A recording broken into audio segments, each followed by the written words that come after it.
ಅದು ನಿರೀಕ್ಷೆ ಇದ್ದಿದ್ದೆ, ಕೊಡ್ತಾರೆ ಅಂತಕ್ಕಂಥದ್ದು ಮೊದಲೇ ಈಗಾಗಲೇ ಒಂದು ವಾರ 10 ದಿವಸದಿಂದನೇ ಈಗಾಗಲೇ ಅದರ ಬಗ್ಗೆ ತೀರ್ಮಾನಗಳಾಗಿದ್ದು.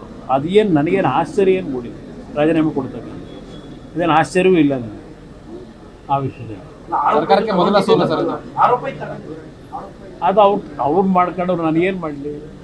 ಪದೇ ಪದೇ ಇಂಥ ಒಂದು ಪರಿಸ್ಥಿತಿ ಯಾತಕ್ಕೆ ನಿರ್ಮಾಣ ಮಾಡ್ಕೋಬೇಕು ನಾನು ಹೇಳ್ಬೇಕಂತ. ನಾನು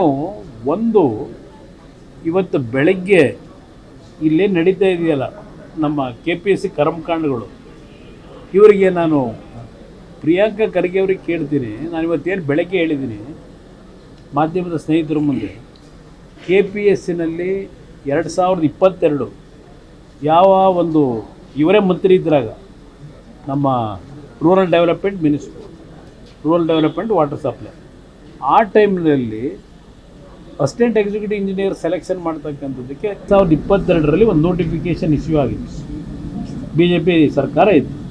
ನಂತರ ಇವರು ಬಂದ ಮೇಲೆ ಅಲ್ಲೇನೋ ಆ ಒಂದು ಆಯ್ಕೆ ಪ್ರಕ್ರಿಯೆಗಳೇನಿದೆ, ಆ ಆಯ್ಕೆ ಪ್ರಕ್ರಿಯೆಗಳಲ್ಲಿ ಅಕ್ರಮಗಳಾಗಿರ್ತಕ್ಕಂಥದ್ದು ಎಲ್ಲ ಮಾಹಿತಿಗಳು ಹೊರಗಡೆ ಬಂದ ಮೇಲೆ ಸಬ್ ಕಮಿಟಿಗಳು ಮಾಡಿ ಆಯೋಗದಲ್ಲಿ ತನಿಖೆಗಳು ಮಾಡಿ ಪ್ರೂವ್ ಏನಾಗಿದೆ, ಅಲ್ಲಿಯ ಕಾರ್ಯದರ್ಶಿ ಆ ಸಂದರ್ಭದಲ್ಲಿ ಸರ್ಕಾರಕ್ಕೆ ಇಲ್ಲೀಗಲ್ ಆಗಿ ನೇಮಕ ಮಾಡ್ತಕ್ಕಂಥದ್ದಕ್ಕೆ ರೆಕಮೆಂಡ್ ಮಾಡಿದಂಥದ್ದು ಆ ದೂರುಗಳಿದ್ರು.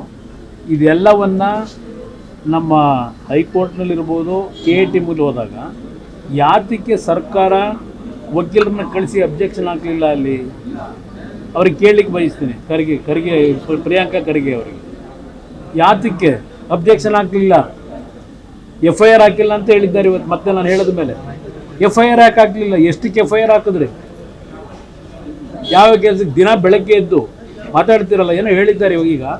ನಾನು ಬೆಳಗ್ಗೆ ಅಲ್ಲಿ ಆಗಿರ್ತಕ್ಕಂಥ ವಿಷಯಗಳನ್ನು ದಾಖಲೆಗಳ ಮುಖಾಂತರ ಡೇಟ್ ವೈಸು ಯಾವ್ಯಾವ ದಿನ ಏನೇನು ತೀರ್ಮಾನಗಳು KPSCಲಿ ಆಯಿತು, ಕಾರ್ಯದರ್ಶಿ ಏನು ಇಲ್ಲಿಗಲ್ ಆಗಿ ಅದನ್ನು ಓವರ್ಟೇಕ್ ಮಾಡಿ ಓವರ್ಲುಕ್ ಮಾಡಿ KPSCಯ ಚೇರ್ಮನ್ ರುಜು ಇಲ್ಲದೆ ಇವರೇ ತೀರ್ಮಾನ ಮಾಡಿದ್ರು ಏಕಾಏಕಿ. ಕಾರ್ಯದರ್ಶಿ ಅವ್ರಿಗೇನು ಆ್ಯಕ್ಷನ್ ತೊಗೊಂಡ್ರಿ ಅದ್ರ ಮೇಲೆ ಕಳಿಸಿದ್ರಿ ಮತ್ತು ಒಳ್ಳೆ ಜಾಗ ಕೊಟ್ರಿ, ಅಷ್ಟೇ ತಾನೇ ನೀವು ಮಾಡಿರೋದು.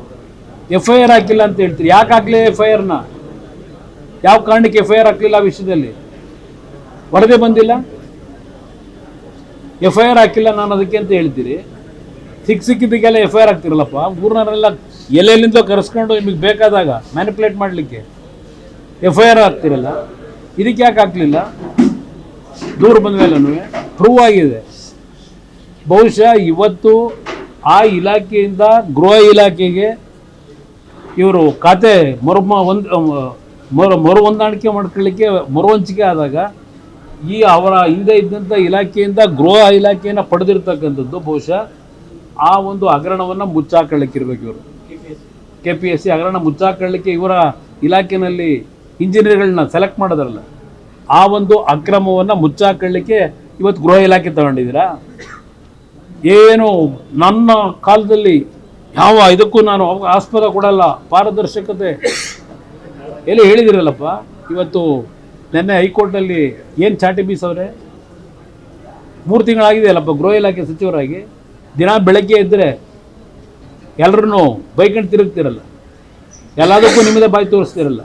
ಇವತ್ತೇನು ಹೇಳವ್ರೆ ನಿಮ್ಮ ಇಲಾಖೆ ಬಗ್ಗೆ?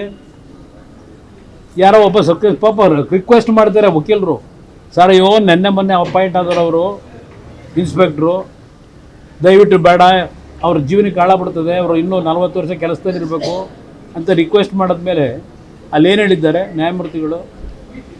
ಅವರಲ್ಲಪ್ಪ ಗೊತ್ತಿದೆ, ಮೇಲ್ಗಡೆ ಕೂತವರಲ್ಲ, ಅವರುಗಳು ಇವರಿಗೆ ಚಿತಾವಣೆ ಮಾಡಿರ್ತಾರೆ. ಇವತ್ತು ಬಂದಿದೆ ನೋಡಿ ಪತ್ರಿಕೆನಲ್ಲಿ, ಮುಖಕ್ಕೆ ಮಂಗಳಾರತಿ ಮಾಡಿ 3 ಲಕ್ಷ ರೂಪಾಯಿ ಫೈನು ಹಾಕವ್ರೆ. ಅವ್ರ ರಿಯಾಕ್ಷನ್ ಕೇಳಪ್ಪ, ನಿಮ್ಮ ಇಲಾಖೆ ಹೆಂಗೆ ನಡೆಸ್ತಾ ಇದ್ದೀರಿ? ಯಾವ ಡಾಕ್ಟ್ರೇಟ್ ಕೊಡಿಸೋದು, ಗುಲ್ಬರ್ಗದ ಕೊಡಿಸೋದು, ಮೈಸೂರಿಗೆ ಕೊಡಿಸೋದು? ಗೃಹ ಇಲಾಖೆ ಅತ್ಯಂತ ಪರಿಶುದ್ಧವಾಗಿ ಪ್ರಾಮಾಣಿಕವಾಗಿ ನಡೆಸ್ತಾವ್ರೆ ಇವ್ರು ಬಂದು ಅಂತ. ಬೆಳಗ್ಗೆ ಅವನು ಯಾರ ಮೇಲೆ ಕಂಪ್ಲೇಂಟು, ಮಧ್ಯಾಹ್ನ ಕರ್ಕೊಂಡು ಕೂರಿಸ್ಕೊಂಡಿದ್ದೆ ಇದರಲ್ಲಿ ಯಾತಿಗೆ ನೀನು ವಿಲ್ಲಿಗೆ ಸೈನ್ ಹಾಕಿದೆಯಾ ಅಂತ ಹೇಳಿ. ಅಯ್ಯೋ, RSSಗೆ ದೇಶಕ್ಕೇನು ಗಂಡಾಂತರ ತಂದವರ? ಗಂಡಾಂತರ ತರ್ತಿರೋರು ಕಾಂಗ್ರೆಸ್ನವರು.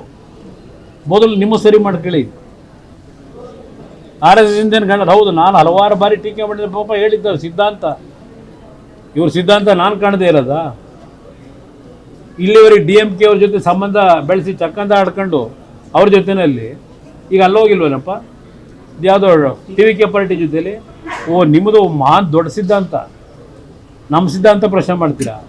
ಇದನ್ನು ಇವ್ರ ಬಗ್ಗೆ ಇವ್ರು ಮಾಡಿರೋ ಅಕ್ರಮದ ಬಗ್ಗೆ ನಾನು ಹೇಳಿದ್ರೆ JDS ಇವರ ಹೆಸರನ್ನ ಹೇಳ್ಕೊಂಡು ನಾವು ಪಕ್ಷ ಕಟ್ಟಬೇಕಂತ. ಏನು ಇಲ್ಲಿವರೆಗೆ JDS ಉಳಿದಿರೋದು ನಿಮ್ಮಂಥರ ಹೆಸರು ಹೇಳ? ನಿಮ್ಮಂಥವ್ರಿಗೆ ಸಿಂಹ ಸೊಪ್ಪನ ಹಾಕಕ್ಕೆ JDS ಇರೋದು, ನಿಮ್ಮ ಅಕ್ರಮ ಬಯಲಿಗೆ ಇಳೋದಕ್ಕೆ ಈ ಪಕ್ಷ ಇರೋದು ಅಷ್ಟೇ. ಇವತ್ತು ಮಾತಾಡಬೇಕಾದ್ರೆ ಬೇರೆ ಹತ್ರ ಮಾತಾಡಿದಾಗ ನಮ್ಮ ಹತ್ರ ಮಾತಾಡಬೇಡಿ. ನಮ್ಮ ಹತ್ರ ಮಾತಾಡೋದು ಅವಶ್ಯಕತೆ ಇಲ್ಲ. ನಾನು ಕೇಳಿದ್ದಕ್ಕೆ ಉತ್ತರ ಕೊಡಿ. ನಾನು ಒಬ್ಬ ವಿರೋಧ ಪಕ್ಷದ ಸದಸ್ಯನಾಗಿ, ಒಂದು ಪಕ್ಷದ ಅಧ್ಯಕ್ಷನಾಗಿ, ನಿಮ್ಮಲ್ಲಿ ನೀವು ಮಾಡಿರ್ತಕ್ಕಂಥ ನೀವಿದ್ದಂಥ ಇಲಾಖೆನಲ್ಲಾಗಿರೋ ಅಕ್ರಮದ ಒಂದು ವಿಷಯ ಗೊತ್ತಿದ್ದು ಮುಚ್ಚಿಟ್ಟಿದ್ದೀರಲ್ಲ ಇಲ್ಲಿವರೆಗೆ, ಅದಕ್ಕೆ ಎನ್ಕರೇಜ್ಮೆಂಟ್ ಕೊಟ್ಟಿದ್ರಲ್ಲ, ಅದಕ್ಕೆ ಉತ್ತರ ಕೊಡಿ. ಬೇರೆದೆಲ್ಲ ಆಮೇಲೆ ಮಾತಾಡೋಣ ಚುನಾವಣೆ ಬಂದಾಗ. ಇದನ್ನು ಖರ್ಗೆ ಅವ್ರಿಗೆ ಹೇಳಕ್ಕೆ ಬಯಸ್ತೀನಿ.